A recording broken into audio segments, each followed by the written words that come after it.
मुकुंद कुमार और एक ठाकुर दिव्य प्रकाश जो कर रहा है वो बहुत ही गलत है। मैंने दिव्य प्रकाश ठाकुर पर भी सदर थाना में लिख करके दिया है। और हद तो तब हो जाती है जब वो सोशल मीडिया पर मेरे साथ साथ 94 मुझे लिखते हैं कि 94 जो है मुस्मात हो गया है। और यहाँ तक कि इन लोगों ने मुझे सोशल मीडिया पर रंडवा शब्द का इस्तेमाल किया है, जिस शब्द को मुझे बोलने में आपके समक्ष शर्म महसूस हो रही है।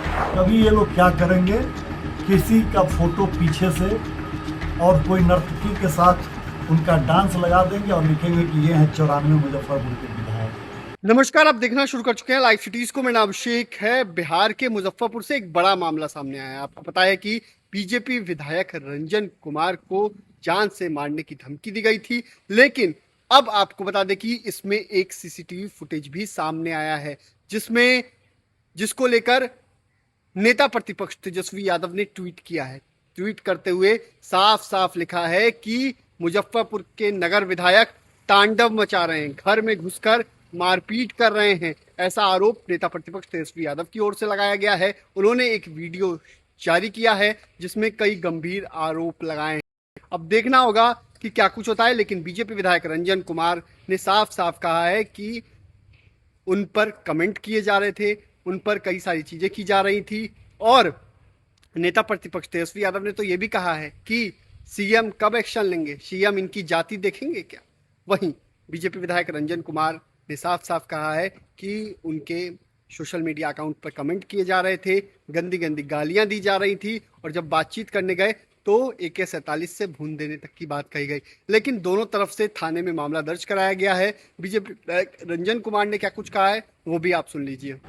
देखिए, आज ये प्रेस कॉन्फ्रेंस मैंने इसलिए बुलाया है कि कुछ बातों से आप लोगों को अवगत कराना चाहते हैं। आज मैंने मिठनपुरा थाना में एक आवेदन दिया है।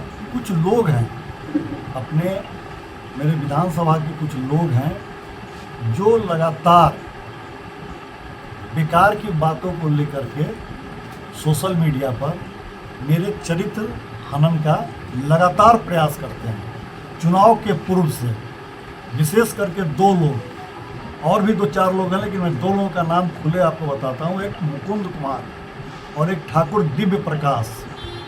ये लोग लगातार हम पर व्यक्तिगत सोशल मीडिया पर प्रहार करते हैं। अब आप बताइए, मैं अगर लोगों के यहाँ लोग मुझे निमंत्रण देते हैं और मैं उस निमंत्रण को पुरने जाता हूँ, तो आप इसका मजाक उड़ाइए, क्या ये जायज़ है?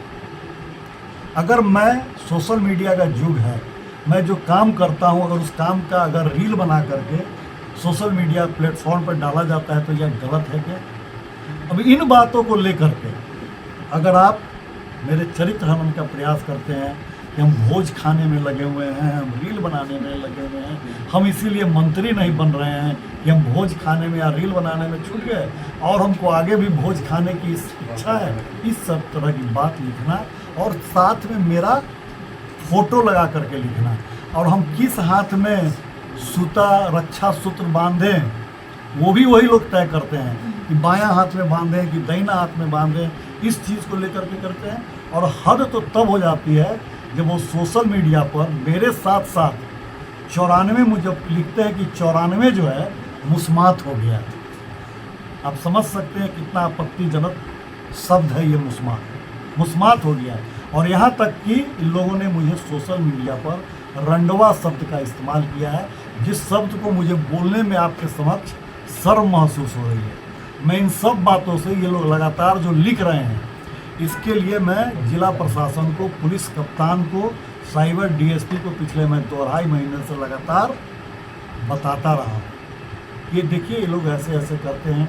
कभी ये लोग क्या करेंगे, किसी का फोटो पीछे से और कोई नर्तकी के साथ उनका डांस लगा देंगे और लिखेंगे कि ये हैं 94 मुजफ्फरपुर के विधायक। कभी कोई कहीं कुछ मारपीट कर रहा है तो लिखेंगे कि ये विधायक के गुंडे हैं। इस सब तरह का व्यक्तिगत प्रहार करते हैं। और चुप रहना, अगर किसी चीज़ को चुप रह रहे हैं तो इसका मतलब ये नहीं है कि हमारी चुप्पी, हमारी सादगी, इसको कमजोरी नहीं समझना चाहिए किसी को भी। और आप जानते हैं कि मैं मुजफ्फरपुर में अपने व्यवहार, अपने चरित्र और अपने लोगों के साथ जो मेरा संबंध है, इसी कारण मैं चुनाव जीता हूँ।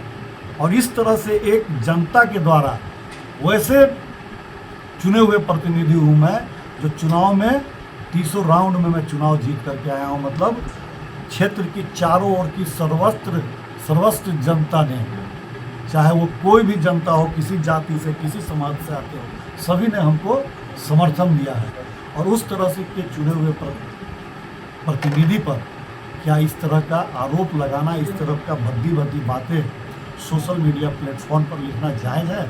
आज मैं सुबह एसएसपी साहब को भी इसके बारे में सूचना दिया। मैं उसको समझाने के लिए उसके घर पे गया था। मैं उसको पहचानता तक नहीं हूँ, मैं उस लड़के को जानता तक नहीं हूँ। मैं उसको ये कहने गया कि तुम क्यों लिखते हो भैया, हमसे तुम्हारा कोई व्यक्तिगत दुश्मनी है? हम तुम हमको पहचानते हो इसलिए कि हम विधायक हैं, लेकिन हम तो तुमको पहचानते भी नहीं हैं और तुम इस सब तरह का बात लिखते हो। इस पर वो कहता है कि हम 6 बार जेल गए हुए हैं, एक बार और जेल चले जाएंगे। 47 रखने के आरोप में भी हम जेल गए हुए हैं। अभी हमको ज्ञात हुआ है कि वो दारू बेचने के आरोप में भी 5-6 बार जेल जा चुका है। तो इस तरह का करना, ये जो 2 लड़का, एक मुकुंद कुमार और एक ठाकुर दिव्य प्रकाश, जो कर रहा है वो बहुत ही गलत है। मैंने दिव्य प्रकाश ठाकुर पर भी सदर थाना में लिख करके दिया है, इन पर भी मिठनपुरा थाना में लिख करके हमने दिया है। और ऐसा नहीं है कि आज की घटना है, प्रशासन इस बात को पूर्व से जानती है। आखिर क्या कारण है विधायक जी कि बार-बार टारगेट व्यक्ति? तो कई सारे मामले सामने आ रहे हैं, अब देखना होगा क्या कुछ होता है। लेकिन आपको बता दें कि दोनों ओर से थाने में एफआईआर दर्ज कराई गई है और आगे की जांच की जा रही है। बने रहिए लाइव सिटीज के साथ, हमारी यूट्यूब चैनल को सब्सक्राइब करिए। धन्यवाद।